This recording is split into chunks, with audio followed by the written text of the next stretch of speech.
오늘 말씀에서 예수님을 떠나면 아무것도 할 수 없다고 하셨습니다. 이 아무것도 할 수 없다는 뜻이 무엇일까요? 우리가 예수님을 믿기 전에도 무엇인가 항상 바쁘게 살아가잖아요. 우리의 직업도 있고 또 학업도 있고 또 먹고 사는 것도 또 신경 써야 되고 여러 가지 우리가 할 일이 많고 바쁜데 아무것도 할 수 없다. 예수님을 만나기 전에는 아무것도 할 수 없다고 하셨어요. 그래서 이 아무것도 할 수 없다는 거는 예수님이 내 안에서 하시는 그 일을 말하는 거예요. 우리가 우리의 필요를 위해서 나를 위해서 살아가는 그런 모든 일을 말하는 것이 아니고 예수님이 내 안에 오셔서 이루시는 새로운 일, 하나님이 계시기 때문에 할 수 있는 변화, 주님이 주시는 영생, 그 모든 것들이 예수님 안에서만 가능하다는 것입니다. 그래서 예수님의 생명을 씨앗에 비유합니다. 예수님의 생명은 썩어지지 않는 씨앗입니다. 그래서 이 씨앗은 땅에 심기우면 반드시 열매를 맺게 됩니다. 그래서 예수님을 우리 마음의 밭에 심으면 항상 열매가 맺어지게 돼요. 그래서 예수님 믿는 많은 사람들의 특징이 그들의 간증이 있다는 겁니다. 어떤 간증? 삶이 변화됐다는 간증. 나쁜 습관이 끊어졌다는 간증. 예전처럼 그런 어떤 유혹에 시달리지 않는다는 간증. 수많은 간증들이 있죠. 저도 그런 간증을 가지고 있고요. 그래서 가장 예수님께서 성경에 수많은 기적들을 보여주셨지만 또 그 기적들 때문에 막 사람들이 막 몰려다녔죠. 오늘도 제가 읽은 성경 말씀에 보니까 예수님이 사람들이 너무 밀어서 배 위에 계셨다 그러더라고요. 밀어서 그야말로 압사당할 수도 있잖아요.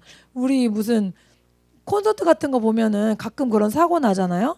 너무 다들 예수님을 만지고 싶어 하니까 예수님이 그렇게까지 하셨는데 그 많은 기적들 중에 가장 큰 기적은 무엇인가 하면 바로 사람이 변화되는 것입니다.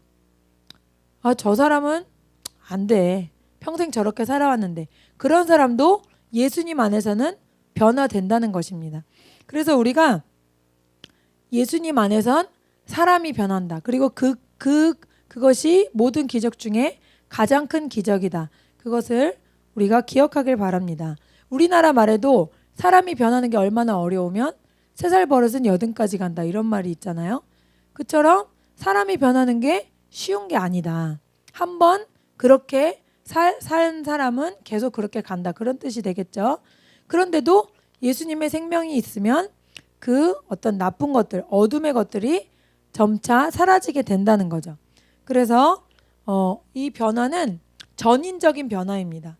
우리 안에 속사람이 강건해지면서 우리의 영과 혼과 육에 다 하나님의 거룩한 빛이 들어오면서 우리의 전인적인 변화가 이루어지는 거죠. 성품적인 변화.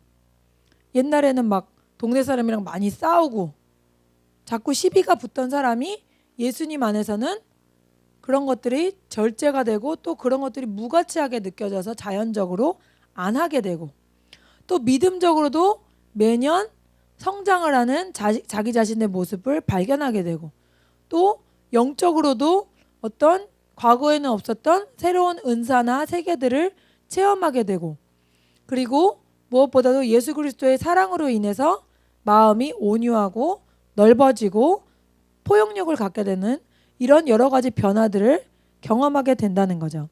그래서 이런 변화들을 성경에서는 열매라고 표현을 하고 있습니다. 그래서 오늘 읽은 요절에도 나는 포도나무여 너희는 가지라서 그가 내 안에 내가 그 안에 거하면 사람이 열매를 많이 맺게 된다 그랬어요. 그래서 그리스도 안에 사는 삶은 열매를 맺는 삶입니다. 따라하시겠습니다. 그리스도 안에 사는 삶은 열매를 많이 맺는 삶이다. 예, 다음 요절을 읽겠습니다. 마태복음 7장 17절 시작. 이와 같이 좋은 나무마다 아름다운 열매를 맺고 못된 나무가 나쁜 열매를 맺나니 좋은 나무가 나쁜 열매를 맺을 수 없고 못된 나무가 아름다운 열매를 맺을 수 없느니라. 예, 이렇게 성경에서 계속해서 열매에 대해서 언급하고 있습니다. 또 좋은 열매와 나쁜 열매를 구분하고 있습니다. 좋은 열매는 좋은 씨앗에서 시작되겠죠. 예수님의 씨앗은 절대로 썩거나 변질되는 씨앗이 아니기 때문에 예수님의 씨앗이 심겨졌으면 반드시 생명의 변화가 일어납니다. 반드시 긍정적인 변화가 일어납니다. 예수님을 믿었는데 아무 일도 안 일어났다. 그러면 믿지 않았거나 혹은 나의 마음밭에 예수님이 심어졌지만 제대로 싹을 낼 수 없는 그런 마음밭을 가졌다고 할 수 있습니다. 요한복음 15장 2절 말씀 읽겠습니다. 무릇 내게 붙어 있어 열매를 맺지 아니하는 가지는 아버지께서 그것을 제거해 버리시고 무릇 열매를 맺는 가지는 더 열매를 맺게 하려 그것을 깨끗하게 하시느니라. 아멘. 그래서 첫 번째 요절에서랑 연결되는 것처럼 이렇게 예수님께 우리가 연결돼 있으면 열매를 많이 맺는다라는 것을 계속해서 말씀하고 계십니다. 에베소서 5장 11절 말씀 읽겠습니다. 너희는 열매 없는 어둠의 일에 참여하지 말고 도리어 책망하라. 그래서 열매를 못 맺는 것은 어둠의 일이라고 여기서 말씀하셨어요. 열매를 맺는 것은 그럼 뭘까요? 빛의 일이겠죠. 빛은 예수님의 생명의 일들을 말하는 것입니다. 그래서 우리가 예수님 안에 거한다면 언제나 뭐 하고 있어야 된다? 열매를 만들어내고 있어야 한다. 그래서 이 마음밭에 열매가 맺히지 않는 이유를 성경에서는 4가지 마음밭에 비유해 주셨습니다. 예수님께서 직접 비유로 말씀하시고 설명을 해주셨는데 그 첫 번째 마음밭이 길가밭이었죠. 길가밭은 뭐죠? 길가밭은 너무나 단단해서 사탄이 바로 그 떨어진 씨앗을 집어먹는다 그랬어요. 예. 그래서 우리가 주변에 전도하다 보면은 이런 사람들을 많이 볼 수 있습니다. 전도를 해도 너무나 단단해서 그냥 그 말씀이 마음에 생각에 심어지지 못하는 사람, 그런 사람을 길가밭이라고 우리가 표현할 수 있겠죠. 그래서 저도 친척 중에 이런 분이 있으세요. 연세가 꽤 많으신데도 늘 우리 세 자매가 돌아가면서 전도를 해도 그래 니네 나 잘 믿어, 천국이 있으면 고맙지 이러면서 그냥 쭉 지나가는데 한결같이 그렇게 하시는 분이 있으신데, 물론 우리가 기도를 하기 때문에 언젠간 하나님께서 그 마음의 어둠의 영을 넘어뜨리시리라는 생각은 해요. 그런데 그렇게 그런 분에게 전도를 하고 보면은 약간 실망이 되죠. 하고 저분은 어떻게 항상 저럴까. 그런데 성경에 나와 있는 겁니다. 그래서 길가밭, 길가는 하나님의 말씀이 예수님의 씨앗이 뿌려져도 그것이 전혀 마음속으로 들어가지 못하는 밭, 그것을 길가밭이라고 했습니다. 그 다음은 흙이 얕은 돌밭이 있다고 말씀하셨어요. 예, 흙이 얕은 돌밭은 말씀을 받기는 하지만 잠깐 견딘다고 합니다. 잠깐 견디다가 신앙 때문에 어려움이 오면 넘어져 바로 신앙을 포기해버리는 부류를 생각하시면 되겠습니다. 예수님께서는 직접 이렇게 말씀하셨습니다. 말씀을 들을 때 즉시 기쁨으로 받으나 그 속에 뿌리가 없어 잠깐 견디다가 말씀으로 인하여 환난이나 박해가 일어나는 때에는 곧 넘어지는 자요. 그래서 흙이 있긴 있어요. 하지만 그것이 약해서 받쳐주는 힘이 없다는 거죠. 그래서 교회를 다니고 예수님을 믿기로 결심을 했어도 막 주변에서 힘들게 하고 어렵게 하면 에이 나도 모르겠다, 이렇게 힘든 게 신앙생활이었어? 그러면서 그냥 나중에 다시 믿지 하고 포기해버린다는 겁니다. 그 다음에 세 번째 마음밭은 가시밭이에요. 가시밭은 밭이죠. 흙이 얕은 것도 아니에요. 흙이 있지만 싹이 났는데 올라오는 걸 가시들이 찔러서 막는다는 겁니다. 근데 그 가시들도 구체적으로 성경에 나와 있습니다. 말씀을 듣지만 세상의 염려와 재물의 유혹과 기타 욕심이 들어와 말씀을 막아 결실하게 못하게 되는 자라고 나와 있습니다. 그래서 세상의 염려, 재물의 유혹, 기타 욕심들, 이런 것들이 가득해서 믿음을 따르기보다는, 하나님 뜻에 따르기보다는 다른 것들의 방해로 포기해버린다는 거죠. 세상의 염려엔 뭐가 있을까요? 나는 대학 입시 준비를 해야 돼서 못 가요. 성경에 나오잖아요. 결혼을 해서 바빠서 못 가요. 사업이 지금 너무 잘 돼서 확장돼서 못 가요. 예. 너무나 하나님을 섬기지 못할 이유들이 많죠. 또 재물은 하나님을 섬기지 못할 큰 유혹 중에 하나입니다. 그래서 재물과 하나님을 같이 섬기지 못한다고 성경에 나와 있거든요. 그리고 교회 다니다가 실망하신 분들 중에도 헌금 설교 때문에 실망했다 하시는 분들도 또 많아요.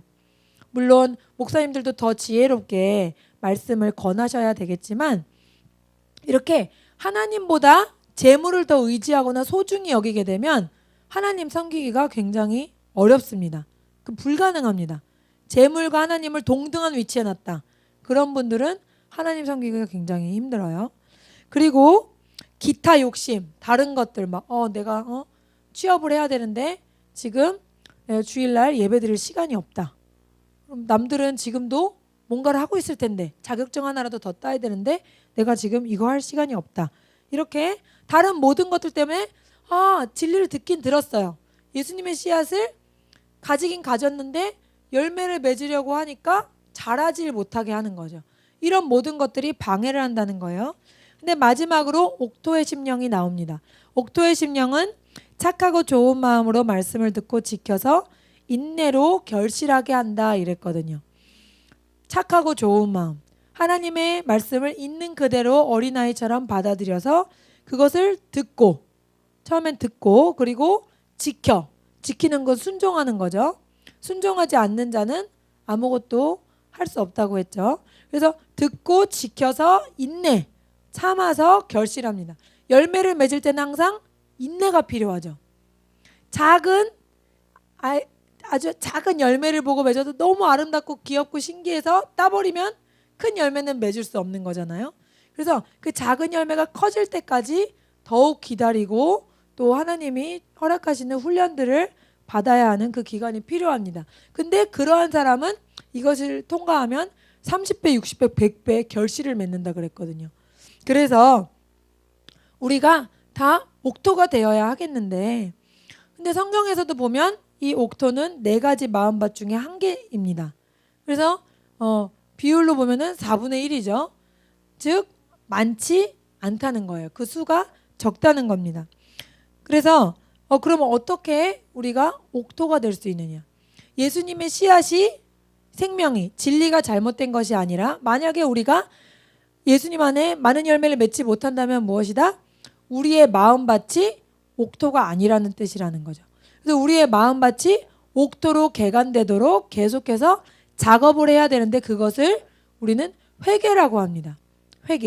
회개는 하나님의 말씀으로 내 자신을 비춰서 성령님의 도우심에 따라 계속해서 하나님 앞에 내 잘못을 고하고 하나님 잘못했어요. 용서해 주세요. 새롭게 되게 해주세요. 이렇게 진심으로 변화에 대해서 하나님 앞에 결심하는 시간이 되겠죠. 근데 이 회개는 영의 차원의 일입니다. 회개는 입으로 하지만 육신의 차원, 입술의 차원이 아닙니다. 그래서 내가 무슨 어떤 잘못을 했을 때 하나님 잘못했어요. 다시는 안 그럴게요. 그렇게 만약에 입술로만 회개했다면 여러분은 5분 뒤에 자신이 똑같은 짓을 또 하고 있는 걸 발견할 수가 있어요. 즉 여러분이 영으로 하지 않는 회개는 계속 그 일이 반복된다는 겁니다. 예. 그래서 이 영으로 하는 회개는 그럼 어떻게 하냐? 우리 힘으로 할 수가 없습니다. 하나님의 성령이 우리를 이끌어 주셔야 돼요. 그래서 마음속 깊은 곳까지 빛을 비추어 주셔서 내가 인식하지 못했던 잘못들, 내가 인식하지 못했던 어떤 티나 흠, 주름 잡힌 것들을 하나님께서 보여주셔야 됩니다. 그래서 그것이 거룩하고 아름답게, 티가 없게 깨끗하게 되는 그 과정을 회개라고 합니다. 그래서 우리 마음밭에 가시가 있었다면 가시를 잘라내고 가시의 뿌리를 뽑아내고 또 돌이 있었다면 돌을 골라내고 밭을 가는 것처럼 실제로 우리가 그렇게 회개의 작업을 해야 되는 것입니다. 그래서 우리가 매일 기도할 때 하나님을 찬양하는 기도를 한 다음 간구하기 전에 항상 회개를 먼저 간구해야 돼요. 하나님, 저에게 회개할 수 있는 마음을 주세요. 하나님, 저에게 회개할 영을 부어주세요. 그렇게 기도해서 우리가 실제로 하나님이 영으로 이끄시는 회개의 차원에 들어가야 합니다. 그래서 깊이 있는 회개, 그 회개를 통해서 실제적인 변화를 경험해야 합니다. 그 영으로 들어간 차원의 회개는 반드시 변화가 따라옵니다. 말씀 읽겠습니다. 에스겔 11장 19절 말씀 시작. 내가 그들에게 한 마음을 주고 그 속에 새 영을 주며 그 몸에서 돌 같은 마음을 제거하고 살처럼 부드러운 마음을 주어. 예. 그래서 주님이 이렇게 하나님께서 말씀하셨어요. 그들에게 새 영을 주어서 돌 같은 마음을 제거하신다. 그래서 돌 같은 마음을 저 말씀을 듣고 나도 옥토가 되어야지. 우리가 결심한다고 우리가 옥토가 되는 것이 아니라는 거죠.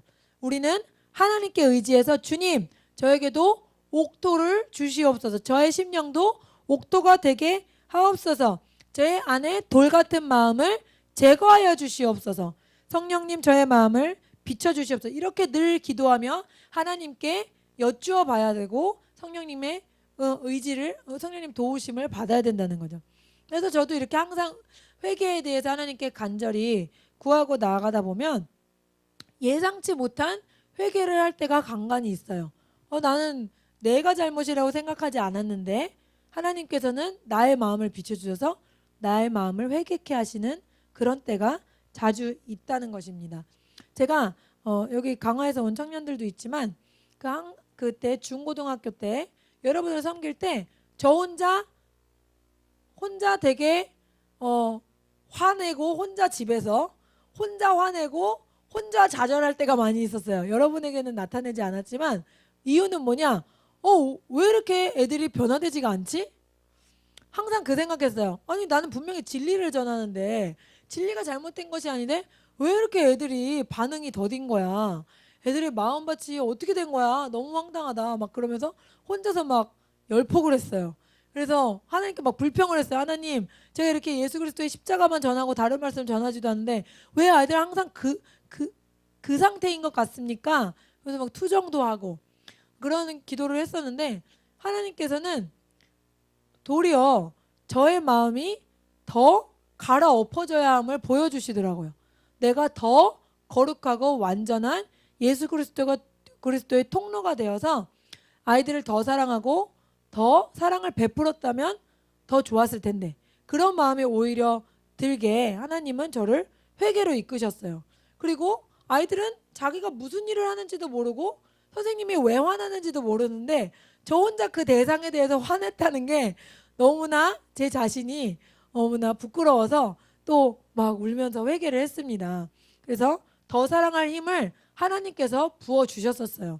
그래서 저 나름대로 위기를 벗어나고 그랬거든요. 여러분에게 표현하진 않았지만 저 혼자서 위기가 왔다가 혼자 극복했다가 위기가 왔다가 주의 도우심을 극복했다 그랬다는 거죠.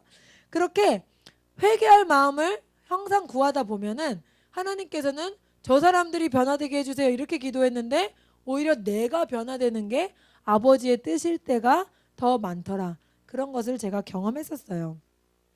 그래서 우리에게 예수님의 생명으로 인한 변화가 없다면 우리가 긴장해야 합니다.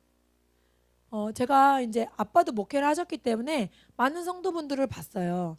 근데 제가 교회 안에 있기 때문에 항상 들여다보는 건 뭐냐? 오래 믿었는데도 별로 열매가 없는 분들은 왜 그런가? 오래 믿었는데도 늘 그런 분들은 왜 그런가? 항상 그것이 궁금했거든요. 늘 그렇다는 거는 막 항상 푸르청청한 좋은 의미 그 의미가 아닌 늘 왜 변화가 안 되냐는 거죠. 왜 항상 싸움 시키는 집사님 항상 싸움을 시키고 왜 항상 투덜거리는 집사님 왜 항상 투덜거리냐. 그게 궁금했었어요 저는. 그런데 제가 이 말씀 가운데 그것을 발견했다는 겁니다. 예수님의 말씀은 똑같이 전해집니다. 제단에서 똑같이 선포되지만 그것을 받는 사람의 마음밭이 다릅니다. 그래서 나는 왜 신앙생활을 2년하고 3년 했는데도 별로 열매가 없지? 왜 예수님 안에 변화가 없지? 왜 달라진 게 없지? 그러면 내 자신을 새롭게 체크해 봐야 된다는 거죠. 예수님 안에 내가 정말로 거하는가? 내가 예수님의 씨앗이 자라지 못하도록 가시밭의 마음을 가지고 있는 건 아닌가? 돌짝밭의 마음을 가지고 있는 건 아닌가? 그렇게 계속해서 내 자신을 체크해보고 검증해보고 또 성령님의 도우심을 받아 회개하는 것이 필요하다. 그 도우심의 기준이 되는 것은 반드시 빛이 되신 말씀입니다. 말씀과 기도로 하나님께 가까이 갈 때에만 우리가 계속해서 열매를 맺을 수 있다는 거죠. 예, 제가 항상 말씀드리지만 저는 10여 년 전에 예수님을 영접하고 계속된 변화를 경험하고 있습니다. 저의 기도의 응답을 경험하고 그리고 또 영적인 은사들이 새로운 것들이 나타나고 전도의 열매가 있고 또 저의 성품적인 변화도 있습니다. 그래서 여러분들도 이렇게 전인적인 변화를 경험하시는 것이 정상이다. 예수 그리스도는 생명이시기 때문에 변화를 경험하는 것이 정상입니다. 다 같이 함께 하겠습니다. 변화되는 것이 예수님 안에서는 당연하고 정상적인 일입니다. 예. 그래서 우리 안에 어느 순간 우리가 앞으로 또 5년, 10년 계속해서 신앙생활을 할 거 아니에요? 처음에는 막 기쁨으로 시작했다가 어느 순간 또 정체되는 생각이 든다. 나는 왜 열매를 맺고 있지 않지? 그런 생각이 든다면 언제나 내가 올바로 하나님 앞에 회개하고 있는지, 말씀의 빛으로 나를 비추고 있는지를 봐야 한다는 거죠. 살아있는 생명의 씨앗은 계속해서 열매를 맺게 돼 있다는 것입니다. 그래서 여러분이 그것을 잊지 않고 항상 주님 앞에 자신을 비춰보는 여러분이 되기를 바랍니다. 마태복음 3장 8절에서 9절을 읽겠습니다. 그러므로 회개에 합당한 열매를 맺고 속으로 아브라함이 우리 조상이라고 생각하지 말라. 내가 너희에게 이르노니 하나님이 능히 이 돌들로도 아브라함의 자손이 되게 하시리라. 아멘. 아까 제가 말씀드렸듯이 여러분이 진정한 회개를 했다면 하나님의 성령이 이끄시는 회개를 하셨다면 여러분의 그 회개에 합당한 뭐가 나와야 된다? 열매는 자동으로 맺어지는 겁니다. 여러분이 열매가 없다. 그럼 여러분이 진정한 회개를 드리지 않은 거죠. 더 많이 회개해야 되는 거죠. 그래서 여러분이 오랫도록 신앙생활을 했지만 기쁨도 없고 변화도 없고 능력도 없는 그런 삶을 살아서는 절대로 안 되겠습니다. 그러나 제가 본 바에 의하면 너무나 많은 분들이 그냥 어떤 습관에 젖어서 지하철이 똑같은 역에 계속 지나가듯이 계속 새해가 되면 또 어떤 봉사를 하고 또 습관적으로 11조를 하고 습관적으로 주일 성수를 하고 모든 것에 어긋남이 없어도 어떻다? 전인적인 변화는 일어나지 않는다. 그래서 여러분이 항상 내가 예수님 안에 열매를 맺고 있는가 그것을 확인하시는 여러분이 되시기를 예수님의 이름으로 축복합니다.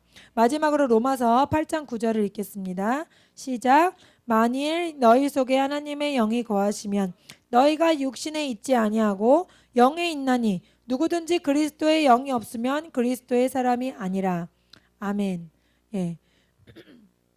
그래서 우리 안에 예수 그리스도의 영이 있으면 많은 열매를 맺게 되는 것이 당연한 것이라는 거죠. 오늘이랑 어제 제가 그 세계력교회 목사님 우리 전도 보여주신 그 목사님 그 책자를 제가 조금 읽었거든요. 그 목사님 통해서 제가 또 새로운 걸 알았어요. 그 책 다 우리 성도분들은 거의 다 사신 것 같은데 그 책에 보니까 불교에서 믿는 윤회설이 있잖아요. 그 윤회설이 부다 자체도 안 믿었대요. 그러니까 그게 어디서 나온 거냐면 힌두교의 카스트 제도에서 나온 건데 카스트 제도가 이번 생애를 잘 살았으면 다음 생에 높은 지위로 태어난다는 거래요. 그래서 이게 높은 지위의 사람들이 낮은 지위의 사람을 존중해 줄 필요가 없다는 거죠. 왜? 낮은 지위로 태어난 사람은 전생에 잘못 살았으니까. 네. 그래서 높은 지위의 사람들이 밑에 지위의 사람들을 짓누르려고 만든 제도라는 거예요. 그래서 부다 자체가 이 제도를 부인하고 나쁘다고 했다는 거죠. 근데 이게 막 섞여가지고 오히려 막 불교에 윤회설이 있는 것처럼 그렇게 됐다는 거예요. 이 목사님은 아주 불교에 대해서 책을 전문적인 책들을 읽으셨더라고요. 그래서 부다 자체가 나는 도를 찾는 자다. 그리고 한 번도 내가 구원자라거나 내가 너를 만들었다거나 그런 말을 한 적이 없다는 거죠. 근데 왜 그렇게 거기 가서 진리를 찾느냐는 거죠. 예. 그래서 그런 일들을 들으면서 너무나 더 확실하게 전 세상 사람들의 눈으로 보면 우리 예수님도 종교의 창시자잖아요. 예. 근데 전 종교의 창시자 중에 내가 너를 만들었고 내가 내 안에 거하고 내가 너를 위해서 생명을 버렸다. 이런 신은 예수님밖에 없습니다. 그래서 여러분이 이 살아있는 하나님이 나와 함께 하시는 임마누엘, 예수님의 임마누엘이잖아요. 그 능력을 경험하는 삶을 사는 것이 정상이라고요. 예. 죽은 신이 아니기 때문에 부다나 또 힌두교의 모든 그 종교 창시자들이 다 어떻게 됐어요? 공자들이 다 죽음을 보고 그 무덤을 찬양하고 있잖아요. 근데 우리 하나님은 살아계셔서 우리와 함께 계시잖아요. 그러면 그 하나님의 능력이 우리를 모든 어둠에서 자유케 하시는 그 능력을 경험해야 되는 겁니다. 그래서 여러분이 이것이 당연하다. 이것이 자연스러운 것이라는 것을 꼭 기억하시고 내 안에 계속된 예수님의 변화가 일어나는가 그것을 항상 검증하시는 여러분이 되시기를 예수님으로 축복합니다. 다 같이 기도하겠습니다. 살아계신 하나님 감사합니다. 이 시간 우리가 주님의 말씀을 나눌 때 예수님의 생명은 항상 우리에게 빛으로 이끄시고 우리에게 변화를 주신다는 것을 함께 나누었습니다. 주님, 우리가 신앙의 습관에 빠지지 않게 하여 주시고 내가 지금 하나님 안에 온전히 거하고 있는지 예수님 안에 맺어지는 열매들이 분명히 보여지는지 항상 자신을 점검하게 하여 주시옵소서. 주님의 말씀에 비추어 보아 성령님께 간절히 의지하며 우리 자신을 돌아보는 우리가 되게 하셔서 주님 많은 열매로 주님의 영광을 돌리며 우리 자신에게도 기쁨이 되도록 주님 역사하여 주시옵소서. 주 예수 그리스도 이름으로 기도했습니다. 아멘.